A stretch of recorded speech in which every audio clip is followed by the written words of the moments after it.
მოგესალმებით ბავშვებო, ამ ვიდეოში განვიხილავთ ჰაერის ტემპერატურის ამპლიტუდას. გავიგებთ თუ რა არის ტემპერატურული ამპლიტუდა და როგორ უნდა გამოვთვალოთ ის. მეორე განსახილველი საკითხი კი გვექნება საშუალო ტემპერატურა და მისი გამოთვლა.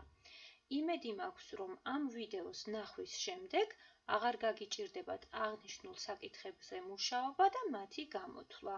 მაშა ასე, გავიგოთ თუ რა არის ამპლიტუდა. ჰაერის ტემპერატურა როგორც დღე-ღამის, ისე წლის განმავლობაში იცვლება. დედამიწის ზედაპირის ნებისმიერ ადგილას ჰაერის ტემპერატურა დღე-ღამის განმავლობაში ყველაზე დაბალია გამთენიისას, ხოლო ყველაზე მაღალი ნაშუა დღევს.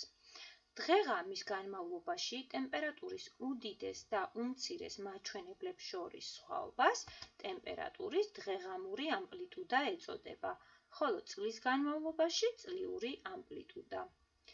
როგორც ჰაერის ტემპერატურის ცვლილების ამ გრაფიკზე ჩანს, უმაღლესი ტემპერატურა +25 გრადუსია, ხოლო უმცირესი +2 გრადუსი.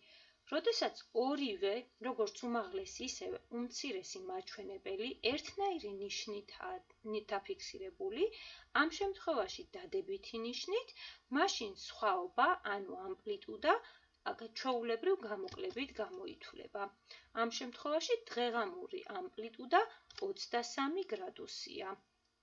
თუმცა უნდა გვახსოვდეს, რომ იმ შემთხვევაში, თუ დღე-ღამის განმავლობაში ტემპერატურის უმცირესი მაჩვენებელი უარყოფითი ნიშნითაა, როგორც ამ გრაფიკზე ჩანს, ხოლო უმაღლესი მაჩვენებელი დადებითი ნიშნით, მაშინ ამპლიტუდა განსხვავებულად გამოითვლება.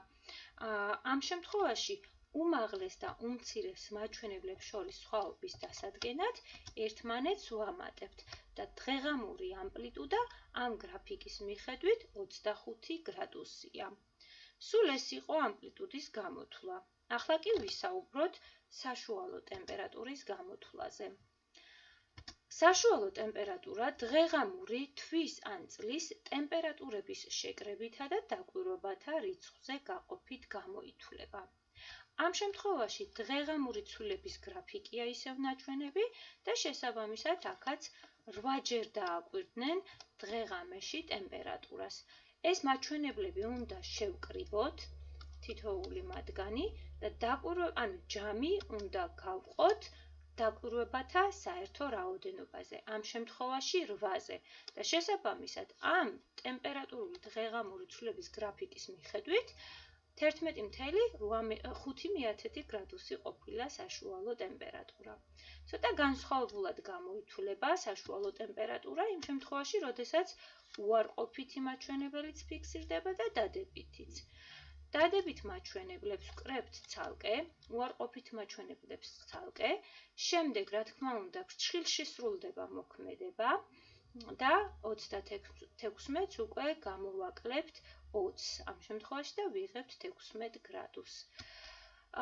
და შემდეგ, ჯამს ვყოფთ დაკვირვებათა ჯამზე, ამ შემთხვევაში ისევ 8-ჯერ დააკვირდნენ და ვიღებთ 2 გრადუსს. ესე იგი, ამ კონკრეტული გრაფიკის მიხედვით საშუალო ტემპერატურა 2 გრადუსია.